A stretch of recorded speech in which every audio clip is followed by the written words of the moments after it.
We heard that we are systemically racist.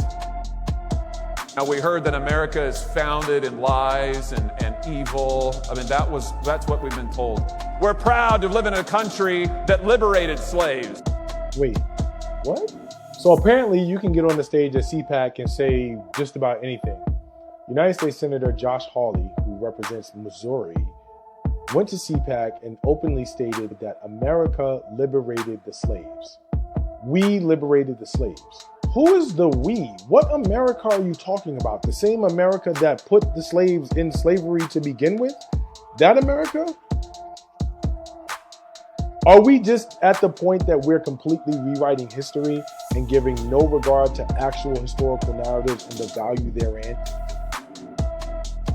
In his speech, Josh Hawley conveniently and conspicuously left out the Civil War, which is America's bloodiest and deadliest conflict over the right to literally own other people.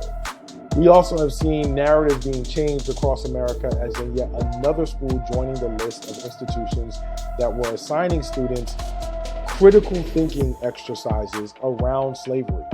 This one required that the students pen a letter to their families back in Africa and talk to them about what slavery was like in America. Not so coincidentally, a group of teachers from Missouri, Hawley's home state, are playing human Scrabble and spelling out a racial slur. This is not by accident. This cannot be attributed to simply not knowing. This is not a matter of ignorance or being unaware. This is the willful and intentional infliction of psychological and emotional damage to Black people, specifically Black children. And get this, that school is absolutely not the only one. But you want a letter? Okay, I'll give you a letter. A couple questions before we start though. Number one, how am I actually writing this letter given that reading and writing were both illegal for enslaved Africans and punishable by death? Second, who am I actually writing the letter to because I've been disconnected from my family and torn apart from my relatives? Still, I'm gonna give it a go. Dear Baba, that's Yoruba and Swahili for dad, by the way. I'm sorry it's taken this long to send you a letter. Given that I'm unable to legally learn to read or write, and both are punishable by death, it's quite possible that this may be the last time you ever hear from me. I also apologize for penning this in English, but because we have intentionally been stripped of our language, culture, identity, and religion, I have no way of writing you in our native tongue. Of course, that is also by design, but enough about that. I wish to clarify a few ideas about our life here in America. I've heard that people have said that whites came to Africa to steal slaves and take them to America for free labor.